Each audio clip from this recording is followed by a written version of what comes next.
हम अपना मिजाज ये नहीं, अपना मिजाज क्या है? दो रंगी छोड़ दे एक रंग हो जा। दो रंगी छोड़ दे एक रंग हो जा, सरासर मोम या फिर संग हो जा। तो जो हक बात है हम लोग उसे बोलने का मिजाज रखते हैं। कई बार बहुत सारे लोग इस तरह के होते हैं, वो सोचते हैं यार हमने ये बात अगर कह दी कमेटी वालों को अच्छा नहीं लगेगा, हमें दोबारा से नहीं बुलाएंगे। अपना मिजाज ये है, रिस्क देने वाली जात मेरे रब की है। कमेटी रिस्क नहीं देती है, रिस्क देने वाली जात रब की है। उलमा को जो अल्लाह ने मकाम इस कुर्सी पर बैठने का दिया है वो हक बोलने के लिए दिया है, किसी की खुशामद के लिए नहीं दिया है। और इससे बड़ी बात यह है कि हम इमाम अहमद रजा के गुलाम हैं। इमाम अहमद रजा ने हमें हक बोलने का मिजाज दिया है। जिस जमाने में इमाम अहमद रजा से कहा गया नानपारा के नवाब की तारीफ कर दें तो जलाल में आ गए, इरशाद फरमाया अहमद रजा दुनियादार की नहीं तारीफ करेगा तो मदीने के ताजदार की तारीफ करेगा, अहमद मुख्तार की तारीफ करेगा। और जब तारीफ की तो क्या कहा? वो कमाल हुस्न हुजूर है कि गुमाने नक्शे जहां नहीं, यही फूल खार से दूर है, यही शम्मा है कि धुआं नहीं। फुसहा अरब के बड़े बड़े तेरे आगे यूं है दबे लचे, कोई जाने मुंह में ज़बान नहीं, नहीं बल्कि जिस्म में जान नहीं। करूं तेरे नाम पे जां फिदा, न बस एक जां दो जहां फिदा, दो जहां से भी नहीं जी भरा, करूं क्या करोड़ों जहां नहीं। करूं मदहे अहले तो वल रजा, पड़े इस बला में मेरी बला, मैं गदा हूं अपने करीम का मेरा दीन पारे ना। नारे तकबीर, नारे रिसालत, अज़मते मुस्तफा, जश्ने गौसे आज़म, फैज़ाने गौसे आज़म। वाह वाह वाह, सुभान अल्लाह। करूं तेरे नाम पे जा फिदा, न बस एक जान दो जहां फिदा, दो जहां से भी नहीं जी भरा। तो मेरी बातें आपको समझ आ रही हैं? परेशान तो नहीं है? ये तो नहीं सोच रहे हमने इन्हें राजस्थान से सिर्फ डांटने के लिए बुलाया? मैं डांट नहीं रहा हूं, आप मेरे अपने हैं, आप मेरे अजीज हैं। आपका उलमा से जो मोहब्बत का रिश्ता है तो उलमा की भी ये जिम्मेदारी है कि अगर कुछ ऐसा देखें जो थोड़ा सा मुनासिब नहीं है तो प्यार से उसको अपील करें कि आप अगली साल इसको जरा सा मुनासिब कर लीजिए। सवाल क्या था? हम जलसा क्यों कराते हैं? देखिए हमारे बुजुर्गों ने इस जलसे की शुरुआत क्यों की, मकसद क्या था? ऐसे तो बहुत बड़ी बड़ी कॉन्फ्रेंसें हो रही हैं, मैं अभी 80 की स्पीड से तकरीर करके गुजर जाऊंगा, आपको बहुत मजा आ जाएगा, माशाल्लाह सुभान अल्लाह नारे लगाएंगे आप, लेकिन रिजल्ट पर नजर शायद आपकी ना हो। पर मेरा मिजाज ये है कि मैं रिजल्ट पर नजर रखता हूं कि आप आए हैं, आपने इतने पैसे खर्च किए हैं तो आपको हासिल क्या हुआ। हमारे बुजुर्गों ने जलसे की शुरुआत की, उन्होंने ये देखा कि हमारी कौम के जो जवान हैं, जो बुजुर्ग हैं, वो अपनी कारोबारी लाइफ में, फैमिली लाइफ में इतने बिजी हैं कि उन्हें दीन की जरूरी बातें सीखने का वक्त नहीं मिलता है। तो जो छोटे बच्चे हैं वो तो मदरसे चले जाते हैं पढ़ने के लिए, लेकिन जो बड़े जवान हैं, बुजुर्ग हैं, उन्हें मदरसे में आने का और दीन सीखने का मौका नहीं मिलता है। तो उन्होंने महीने में, 2 महीने में एक रात का मदरसा लगाया जलसे की शक्ल में। क्या किया?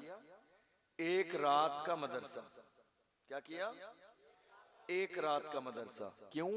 कि साहब जो लोग मदरसे में रोजाना पढ़ने नहीं आ सकते, कम से कम एक रात में उन्हें हुजूर की शरीयत का इतना सबक पढ़ा दिया जाए कि उनकी दुनिया भी कामयाब हो जाए, आखिरत भी कामयाब हो जाए। तो अब सबक पढ़ाने का अंदाज क्या होता है? सबक पढ़ाने का अंदाज होता है कि सबक बहुत संजीदगी के साथ पढ़ाया जाए ताकि जो सामने वाला बंदा है उसके जहन के मुताबिक, ठीक है, उसको समझ में आना चाहिए कि क्या पढ़ाया जा रहा है ताकि उसे याद हो जाए। अब मिसाल के तौर पर हम लोग जब बिल्कुल कुरान शरीफ का नाजरा पढ़ने बैठे, अब हमारे उस्ताद मुफ्ती साहब तो वो तो चाहेंगे अरबी में भी पढ़ा देंगे, मगर हमारे अंदर ये सलाहियत नहीं है ना अरबी में समझने की। तो मतलब क्या हुआ कि सामने वाले जिस लेवल के समझदारों, बात उस लेवल पे की जानी चाहिए ताकि उनकी समझ में आ जाए। आप यकीन जानिए हम हुजूर के गुलाम हैं, हमें ये जो सब जिंदगी में अहम मौके दिए गए हैं ये दीन सीखने के लिए, हमारे अंदर जितनी आजिज़ी होगी, जितना खुलूस होगा, दीन समझने का, दीन फैलाने का जितना जज्बा होगा, अल्लाह उस जज्बे की बुनियाद पर हमें हर जगह पर इज्जत अता फरमाएगा। याद रखिएगा बुखारी शरीफ की हदीस से हुजूर ने फरमाया, इन्नल्लाह ला यंजुरु इला सुवरिकुम वला इला अजसामिकुम वलाकिन्नल्लाह यंजुरु इला कुलूबिकुम। मेरे आका ने फरमाया अल्लाह न तुम्हारे चेहरों को देखता है न तुम्हारे जिस्मों को देखता है, अल्लाह की नजर तो तुम्हारे दिल पे रहती है। मैं ये जो बात कह रहा हूं ना आपसे तारीफ के लिए कह रहा हूं, मैं ये बात दिल से कह रहा हूं क्योंकि मैं चाहता हूं कि आप दीन सीख जाएं, आपकी आने वाली नस्लों में दीन चला जाए, आपकी आने वाली नस्लें सही माना में मोहम्मद अरबी के गुलाम बन जाएं। आपसे एक छोटा सा सवाल है, हम और आप आज मिलकर नारा लगा रहे हैं लब्बैक या रसूल अल्लाह। आपने कभी इसके तर्जमे पर गौर किया?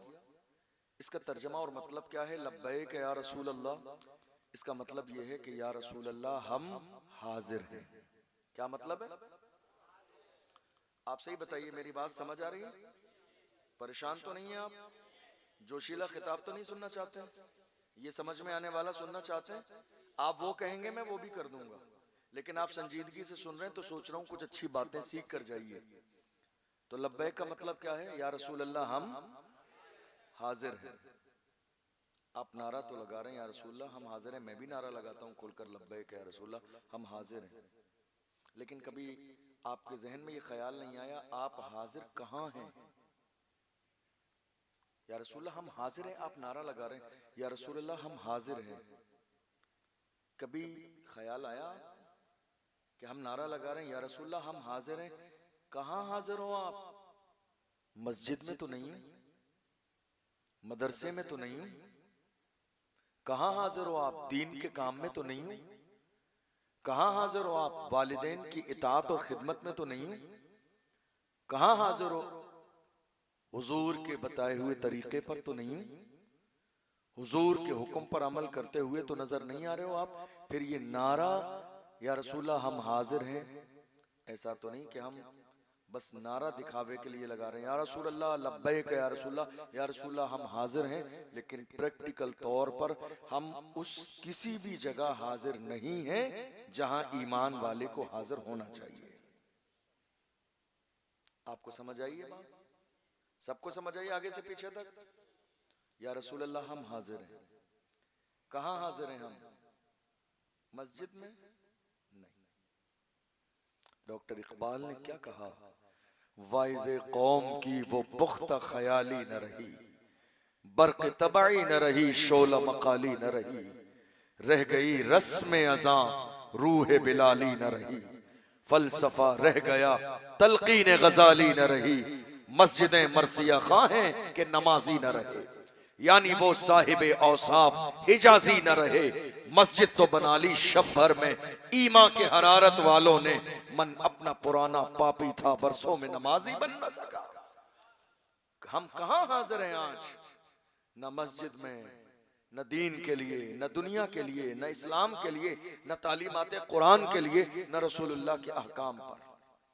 आपको एक बात बताऊं, आप मेरी बात से एग्री करेंगे, मुत्तफिक होंगे। हम नारा लगा रहे हैं इस्लाम जिंदाबाद। इस्लाम तो जिंदाबाद था और रहेगा, लेकिन मुझे एक बात बताइए, आप सोचिएगा जरूर, आज नहीं तो कल जरा बैठकर सोचिएगा मेरी बात। इस्लाम आज सिर्फ हमारी जबानों पर है, हमारी जिंदगी में इस्लाम कहां है? बताइए आप। इस्लाम सिर्फ हमारी जबानों पर है। आज हम जबान से नारा लगा रहे हैं इस्लाम जिंदाबाद, इस्लाम हमारी जिंदगी में कहां है? अगर इस्लाम हमारी जिंदगी में होता तो मेरी कौम का एक जवान भी बेनमाजी नहीं होता। अगर इस्लाम हमारी जिंदगी में होता तो मेरी कौम के 17 साल के जवानों के हाथ में शराब के प्याले नहीं होते।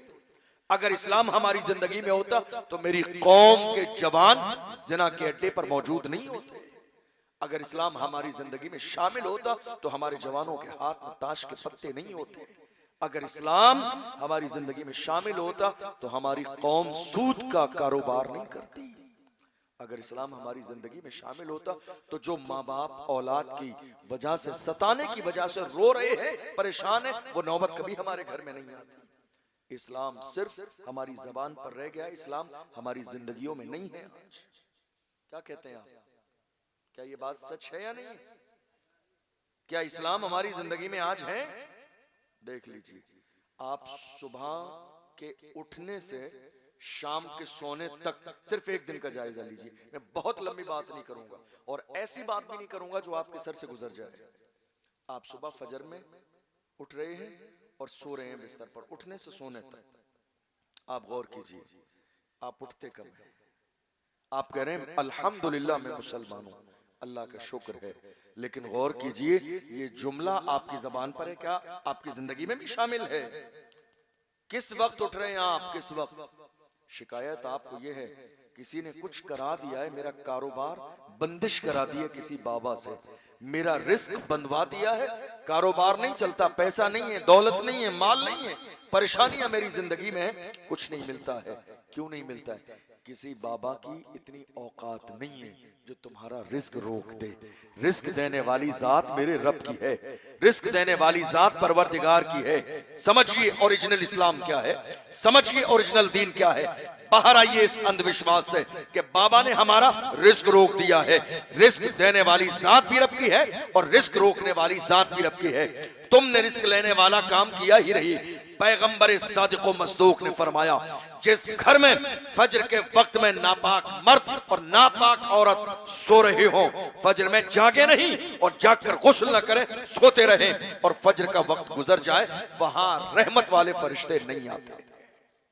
गौर करो आप कहां हो। ये बाबा वाला मसला नहीं है, ये सिर्फ तुम्हारे काम है। आप कह रहे हो किसी ने कुछ करा दिया है, किसी ने कुछ नहीं कराया। ये तुम्हारे बुरे अमाल है जिसकी बुनियाद पर एक एक लुकमे के लिए तरस रहे हैं। ये हमारे अमाल है जिसकी बुनियाद पर हम परेशानी के दौर से गुजर रहे हैं। आप सुबह से लेकर देख लीजिए, आपकी एक दिन की जिंदगी पर गौर कीजिए। मैं बहुत ज्यादा बड़ी बात नहीं कहता। आप सुबह कब उठ रहे हैं? 10 बजे। जोहर का वक्त आया, आप जिस शॉप पर काम करते हैं आपने कभी बंद की नमाज़े जोहर के लिए? कभी ऐसा नहीं हुआ। आपने बंद की शादी के लिए, बंद की वलीमे के लिए, शॉप बंद हुई आपकी, अकीके के लिए बंद हुई, जनाजे के लिए बंद हुई, शोर शराबे में किसी भी मौके पर बंद हुई, शादी के लिए बंद।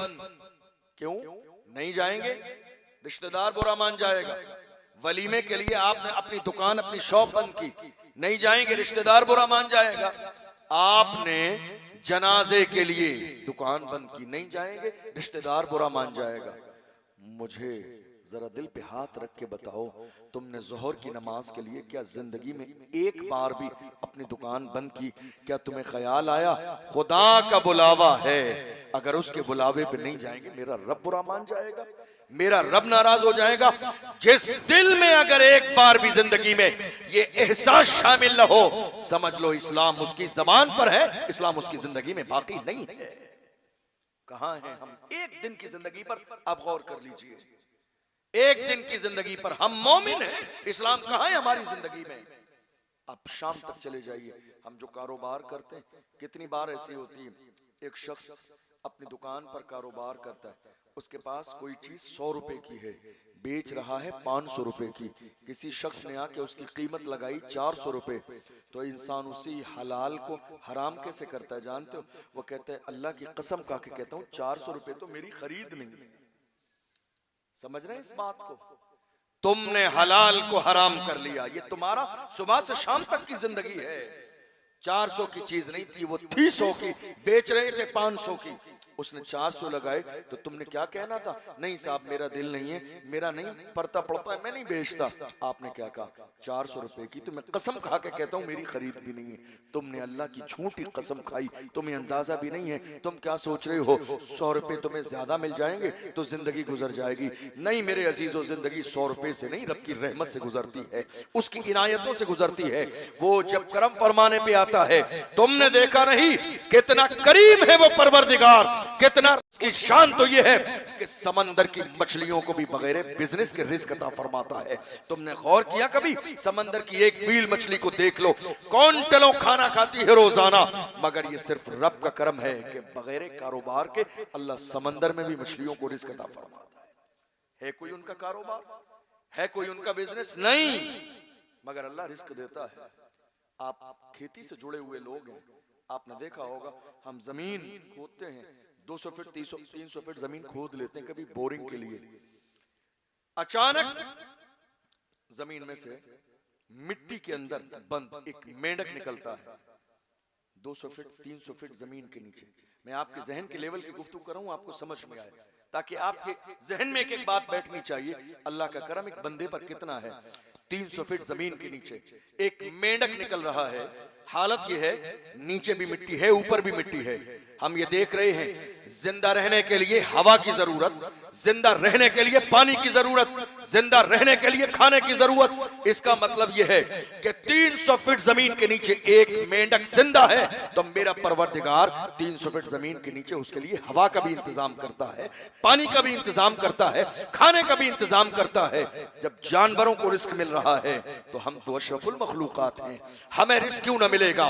यकीन की कमी है, इसलिए जिंदगी में परेशान है। वरना अल्लाह का कुरान कहता है, वमा मिन दाब्बतिन फिल अर्द इल्ला अलल्लाहि रिज़्कुहा, जमीन में कोई जानवर भी ऐसा नहीं है मगर अल्लाह अपने करम से और रिस्क अता फरमाता है। एक जानवर भी ऐसा नहीं है मगर अल्लाह अपने करम से जानवरों को रिस्क देता है। तो अल्लाह ने हमें तो अशरफुल मखलूकात बनाया, लेकिन हमारा ईमान कहां है? इस्लाम हमारी जिंदगी में कहां है? दीन हमारी जिंदगी में कहां है? आप शाम को आए, किस वक्त आए आप? शाम को, शाम के 7 बजे 8 बजे आपने खाना खाया, खाना खाने के बाद घर के बाहर चले गए, चौराहे पर बैठ गए रात के 2 बजे तक, और 2 बजे आके आप सो गए। आपको कभी इस बात की फिक्र हुई कि आपको जिस परवरदिगार ने पूरे दिन तमाम हादसों से महफूज रखा, फजर की नमाज पढ़ी जा रही है, एकदम जागने के बाद गोया कि ये शुक्र अदा किया जा रहा है, शुक्र है तेरा, आय अल्लाह तूने मुझे आज की रात एक नई जिंदगी और अता फरमाई।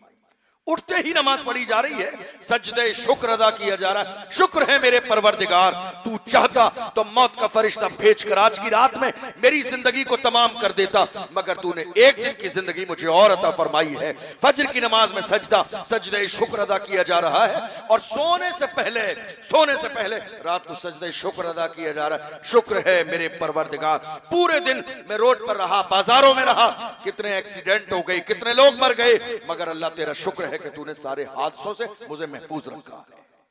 तुमने सजदे शुक्र अदा नहीं किया, तुमने पेशानी नहीं झुकाई, तुमने रब को राजी नहीं किया, तुमने कभी एहसास गुनाह नहीं किया, तुमने कभी अल्लाह के सामने अपने गुनाहों पे शर्मिंदा ना हुए। तुम जानते हो कितना करीम है वो परवरदिगार। सादिक व मसदूक पैगंबर ने इरशाद फरमाया, मेरे आका फरमाते हैं, अन्नदामतु तौबा, गुनाह पे शर्मिंदा हो जाना ही तौबा है।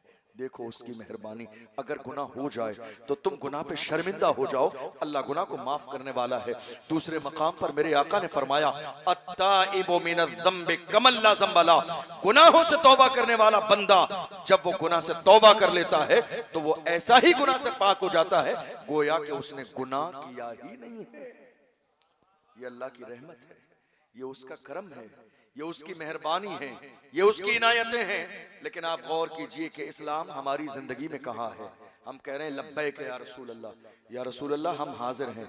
एक दिन, सिर्फ एक दिन गौर करके देख लो, मेरी कौम के जवानों से मैं हमेशा कहता हूँ, एक दिन संजीदगी के साथ रसूलुल्लाह की महफिल में बैठकर ईमान को अपनी जिला बख्शने के लिए ये सोच लो कि हम रसूलुल्लाह से वादा कर रहे हैं, या रसूलुल्लाह हम हाजिर हैं।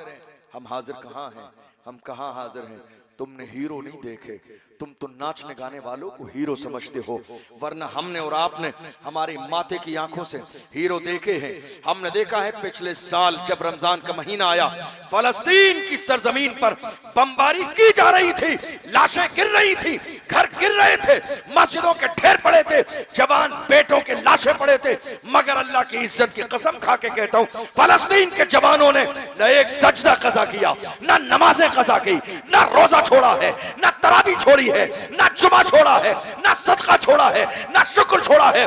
हाल यह है, जवान 22 साल के बेटे का जनाजा सामने है और एक 50 साल का बाप अल्लाहु अकबर सजदा करता है और सजदा करके कहता है जान दे दी उसी की थी, हक तो यह है कि हक अदा न हुआ। जवान बेटे की लाश निगाहों के सामने है, फिर भी बाप सजदा करके कहता है न मस्जिद में न बैतुल्लाह की दीवारों के साए में नमाज इश्क अदा होती है तलवारों के साए। नारे तकबीर, नारे रिसालत, जश्न गौसे आज़म, मज़हब इस्लाम, हज़रत अल्लामा मुफ्ती अशरफ जिलानी साहब किबला। इस्लाम कहाँ है हमारी जिंदगी में? गौर कीजिएगा, मैं आपको एक छोटी सी बात बताऊं। सोशल मीडिया का दौर है, हम किसी भी छोटी सी चीज को देखते हैं तो उठाकर अपने स्टेटस पर लगा देते हैं। कोई नाच रहा है, हमने उठा के स्टेटस पे लगा दिया। कोई गाना गा रहा है, हमने उठा के स्टेटस पे लगा दिया। कहीं डांस पार्टी हो रही है, हमने उठा के स्टेटस पे लगा दिया। मैं जवानों से कहता हूं, जवानों स्टेटस लगाने से पहले भी गौर किया करो, वरना तुम्हारे मोबाइल के स्टेटस को देखकर दुनिया तुम्हारे स्टेटस का अंदाजा लगा लेती है कि तुम्हारा अपना लेवल क्या है, तुम्हारा अपना मेयार क्या है, तुम्हारी अपनी शान क्या है, तुम्हारा अपना मकाम क्या है।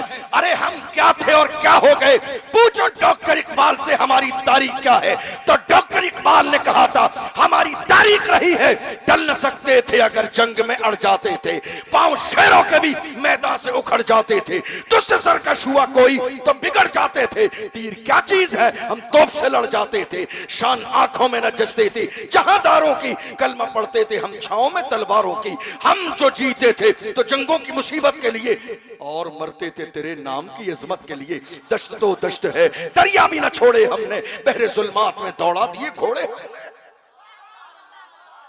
ये किसी और की नहीं हमारी तारीख है, मोहम्मद अरबी के गुलामों की तारीख है। जवानों कहां हो आज आप?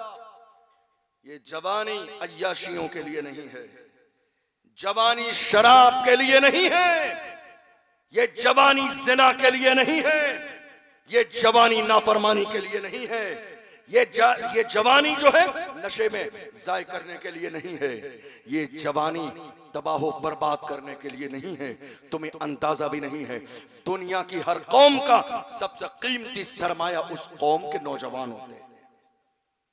सबसे कीमती सरमाया, सबसे बड़ी दौलत दुनिया की हर कौम के उस कौम के जवान होते हैं। ये जवान हिदायत के रास्ते पे रहे तो कौमें मुअज़्ज़ज़ रहती हैं, और अगर यही जवान गुनाहों की दहलीज पे कदम रख दें तो कौमें जलील और रुस्वा हो जाती हैं। कहाँ हैं हमारे जवान? अल्लाह अकबर।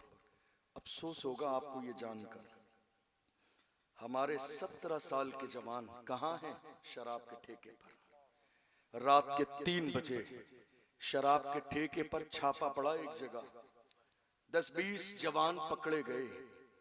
खबर आई, तहकीक की गई, कलेजा फट गया कि 17-18 साल के 15-20 जवान शराब पीने वाले, नशे में धुत, जमीन पे गिरने पड़ने वाले किसी और के नहीं हमारे जवान थे। गौर करो गौर, कहां है मेरी कौम के जवान? ये शराब के अड्डे तुम्हारे लिए नहीं है, ये जिना के अड्डे तुम्हारे लिए नहीं है। तुम्हें अंदाजा भी नहीं है शराब, मेरे आका ने इरशाद फरमाया, शराब के बारे में मेरे नबी ने फरमाया शराब उम्मुल खबाइस है, यानी दुनिया की सबसे बुरी चीज अगर कोई है तो वो शराब है। इंसान जब तक शराब नहीं पीता है हजारों गुनाह से महफूज रहता है, लेकिन जब इंसान शराब पी लेता है तो हजारों ऐसे गुनाह कर लेता है जिसको करने के बारे में जिंदगी में कभी उसने सोचा ही नहीं। एक औरत, अल्लाह अकबर, एक पारसा नेक परहेजगार इंसान को जंगल में रहता है, इबादत करता है, बुलाया अपने घर में किसी बहाने से। जब वो आ गया तो उसने दरवाजा बंद कर दिया और कहा, अब मेरी 3 बात माननी पड़ेगी, वरना तेरी इज्जत भी जाएगी, जान भी जाएगी। बात क्या है? कहा, तेरे लिए जान बचाने का एक ऑप्शन सिर्फ इतना है, या तो देख ये शराब का एक जाम है, शराब पी ले। दूसरा ऑप्शन ये है कि एक लड़का है, इसे कत्ल कर दे। और तीसरा ऑप्शन ये है कि मेरे साथ जिना कर ले। और अगर इन तीनों में से तू किसी बात के लिए राजी न हुआ तो मैं शोर मचा दूंगी कि तूने मेरे साथ ज्यादती की है। लोग आ जाएंगे, कहीं मुंह दिखाने के काबिल न बचेगा। अल्लाह अकबर। फंस गया वो शख्स, क्या करूं क्या ना करूं। सोचता है जिना करूंगा, ये गुनाह कबीरा है, जहन्नम में जाने का जरिया है, अल्लाह रसूल नाराज हो जाएंगे। मेरे आका ने फरमाया, बुखारी की हदीस है, इंसान जब जिना करता है उस वक्त में ईमान उसके अंदर से निकल जाता है। वो जिना करने की हालत में हालत ईमान में नहीं होता है, ईमान उसके अंदर से निकल जाता है। गौर तो कीजिए, कहां हैं आप? क्या सोच रहे हैं आप? आपको अंदाजा नहीं है, सामान 100 बरस का है, बल्कि खबर नहीं। आगाह अपनी मौत से कोई बशर नहीं। कहीं ऐसा ना हो, जिना करने वालों से हमेशा कहता हूं, कहीं ऐसा ना हो तुम्हें ऐसी हालत में मौत आ जाए जिस वक्त तुम्हारे जिस्म से ईमान निकाला जा चुका हो। क्या ठिकाना होगा तुम्हारा? ईमान है तो जन्नत मिलेगी, और अगर ईमान नहीं है तो हमेशा के लिए जहन्नम को अल्लाह ने भड़का दिया है, जिनका ईमान सलामत नहीं है। गौर कीजिए, उसने सोचा अगर मैं जिना करूंगा तो ये गुनाह कबीरा है, किसी भी कीमत में माफ न किया जाएगा। अल्लाह अकबर। उसने सोचा कत्ल करूं तो अल्लाह ने मना किया है, मन कतल नफ्सन बिगैर नफ्सिन फकअन्नमा कतल अन्नास जमीआ। अगर एक नाहक इंसान को कत्ल कर दिया तो गुनाह इतना मिलेगा गोया कि पूरी इंसानियत को कत्ल कर दिया। क्या करूं? सोचता रहा, काफी प्रेशर था, सोचता रहा। 3 गुनाह सामने हैं। मेरी बात समझ आ रही है आपको? 3 गुनाह सामने हैं। शराब का प्याला भी है, कत्ल करने के लिए जवान भी है, और जिना करने के लिए औरत भी है। 3 ऑप्शन हैं। अल्लाह अकबर। आप गौर करो, जहां तक मैंने इस वाकये में समझा, अगर वो जिना कर लेता तो 2 गुनाह नहीं होते, न शराब पीनी पड़ती और न ही उसको जो है कत्ल करना पड़ता। और अगर कत्ल कर देता तो न शराब पीनी पड़ती न जिना करनी पड़ती। मगर उसके जहन में उस वक्त बात ही आई कि सबसे आसान काम है शराब उठा के पी लेना, शराब का जाम मुंह से लगा लेना। गौर करना जवानों, शराब को मेरे नबी ने क्या कहा? उम्मुल खबाइस है, तमाम बुराइयों की जड़ है शराब, तमाम हलाकतें इसी की बुनियाद पर होती है, गुनाह इसी की बुनियाद पर होते हैं। अल्लाह अकबर। उसने उठाया, कहा मैं इन तीनों में से जो चूज करता हूं वो शराब है।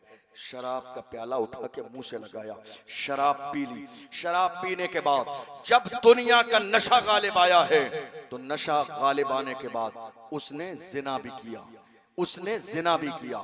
शराब का नशा गालिब आने के बाद उसने बच्चे को कत्ल भी किया। शराब का नशा आने के बाद, गौर तो करो, नशा नहीं किया था तो जिना को गुनाह कबीरा समझ रहा था। जब तक नशा न किया था कत्ल करने को गुनाह कबीरा समझता था। मगर उसने एक गुनाह की बुनियाद पर, अब शराब का नशा इतना गालिब है, ना जिना बुरा लगता है ना कत्ल करना बुरा लगता है। अल्लाह अकबर। शराब पीने की बुनियाद पर उसने दोनों गुनाह किए। अंदाजा लगाइए, क्या मेरे नबी का कलाम सच नहीं है? हुजूर ने फरमाया तमाम गुनाहों की जड़ है शराब। कहां हैं हमारे जवान? शराब के ठेले पर। अल्लाह अकबर। शराब के ठेके पर पहुंच रहे हैं रात के 4-4 बजे तक शराब के नशे में। तुम्हें अंदाजा भी नहीं है कितनी रिवायतें इस तरह की है कि शराब पीने वाले की दुआएं रद्द कर दी जाती है। कितनी रिवायतें इस तरह की है कि शराब पीने वाला शराब पीता है, उसकी 40 दिन की इबादत को कबूल नहीं किया जाता है। कहां हो जवानों, कहां हो? ये शराब इंसान की जिंदगी में हलाकत लाती है। शराब पीने से तबाही आती है। शराब पीने से चेहरे का नूर खत्म होता है। शराब पीने से इंसान की दौलत खत्म हो जाती है। शराब पीने से इंसान के घर की बरकतें खत्म हो जाती है। कहां हो आप? शराब पीने के लिए आप परेशान हैं, सिर्फ दुनिया के नशे के लिए। जवानों, मैं मना नहीं करता हूं, अगर मेरी कौम के जवान नशा करना चाहते हैं तो मैं तो उन्हें दिल खोल के इजाजत देता हूं। जवानों, अगर तुमने ठान ही ली है कि तुम्हें नशा करना ही है, तुमने ठान लिया है नशा करना है, तो जाओ, मेरी तरफ से इजाजत है, खुल के नशा करो। लेकिन ये लोकल वाला नशा न किया करो जिसको करके लोग नाली और नाले में गिर जाते हैं। ये लोकल वाला नशा नहीं, नशा करो ब्रांडेड नशा, वो नशा जो बिलाल हबशी ने किया, जो सलमान फारसी ने किया, जो सुहैब रूमी ने किया, जो हजरत अम्मार इब्न यासिर ने किया, जो हजरत सुमैया ने किया। कौन बिलाल है? मारा जाता है, घसीटा जाता है, परेशान किया जाता है, मगर बिलाल है पुकार के कहते हैं तू हो के तुल शुरू मुझे काली हजार दे। ये वो नशा नहीं जिसे तुलसी उतार दे। इश्क रिसालत, जरा दोनों हाथों को उठा के लब्बैक या रसूल अल्लाह, लब्बैक या रसूल अल्लाह। नशा करना है, इश्क रसूल का नशा करो, हुजूर की गुलामी का नशा करो, मोहब्बत रसूल का नशा करो। दुनिया में जो इंसान हुजूर के इश्क का नशा करता है, जानते हो उसका हाल क्या होता है? जब वो मर जाता है, जब रूह निकल जाती है, जब रूह तन से जुदा हो जाती है, फिर भी उसका मकाम कितना बुलंद रहता है। तुमने देखा नहीं, तारीख में उलमा ने पढ़ा है और उलमा बयान भी करते हैं। हो सकता है वो बात आपको न समझ में आए, लेकिन याद रखना, एक आशिक तो हमने अपने माथे की आंखों से देख लिया। कौन? व्हील चेयर पे बैठने वाला, वो मर्द कलंदर जिसने फैजाबाद के धरने में दिसंबर की सर्दी में बाबांगे दोहल कहा था, उन्हें जाना उन्हें माना, न रखा खैर से काम, लिल्लाहिल हम्द में दुनिया से मुसलमान गया। आज ले उनकी पनाह, आज मदद मांग उनसे, फिर न मानेंगे कयामत में अगर मान गया। जानो दिल होश और खिरत सब तो मदीने पहुंचे, तुम नहीं चलते रजा सारा तो सामान गया। मैं ये नहीं कहता हूं नशा ना करो, नशा करो, मोहब्बत रसूल का नशा करो, हुजूर की गुलामी का नशा करो, हुजूर से वफादारी का नशा करो। जब ये नशा गालिब आता है तो हाल क्या होता है? जब उस मर्द कलंदर का जनाजा निकलता था तो दुनिया पुकार के कहती थी आशिक का जनाजा है, जरा धूम से निकले, महबूब की गलियों से जरा घूम के निकले। जमाने में जब कब्र में उतारा जाता था तो गुलाम कहते थे जमीन मैली नहीं होती, ज़मन मैला नहीं होता, मोहम्मद के गुलामों का कफन मैला नहीं होता।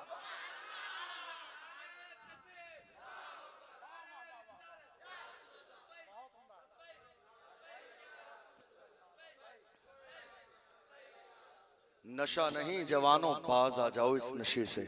ये हलाकत का जरिया है, ये तबाही का जरिया है, ये बुराई का जरिया है। हमने किसी भी नशा करने वाले को समाज में मुअज्जज नहीं देखा। आप कहते हो आदत पड़ गई है, छूटेगी कैसे? आदत पड़ी है, छूटेगी कैसे? मेरे इस जुमले को दिल के कानों से सुन के चाहिए। तुम हुजूर की मोहब्बत का नारा लगाते हो तो हुजूर के गुलामों ने एक बुरी आदत नहीं, हुजूर की मोहब्बत में तो दुनिया छोड़ दी है। तुम कहां एक बुरी आदत की बात कहते हो?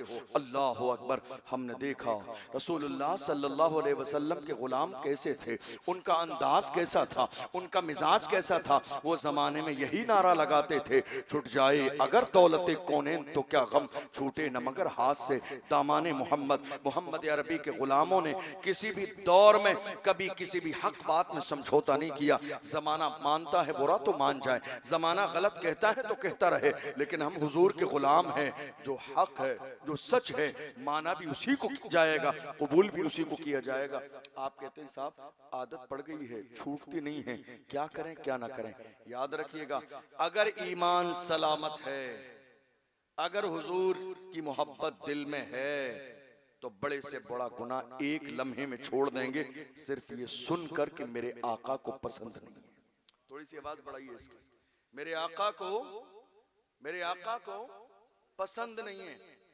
एक हदीस में है, एक साहब सोने की अंगूठी पहनकर आ गए, एक साहब सोने की अंगूठी पहनकर हुजूर की बारगाह में आए। अब हालत ये हुई कि मर्द के लिए सोना पहनना जायज नहीं है। ये मसला मालूम है आपको? मर्द के लिए ना वो जंजीर पहन सकता है, ना वो हाथों में एक अंगूठी जायज है बस। हमारे यहाँ हो क्या रहा है मालूम है? जिन पीर साहब के हाथों में 10 अंगूठियां हैं वो हमारी कौम कहती है बहुत पहुंचे हुए हैं, बहुत पहुंचे हुए हैं, जहन्नम तक पहुंचे हुए हैं। समझ रहे हैं आप? याद रखिएगा, तरीकत पीरी मुरीदी का दारो मदार शरीयत है। जो शरीयत का वफादार न हो वो पीर न है, न पीर बनने के काबिल है। हमारे यहाँ शरीयत सबसे अहम है। आप गौर कीजिए, एक शख्स आए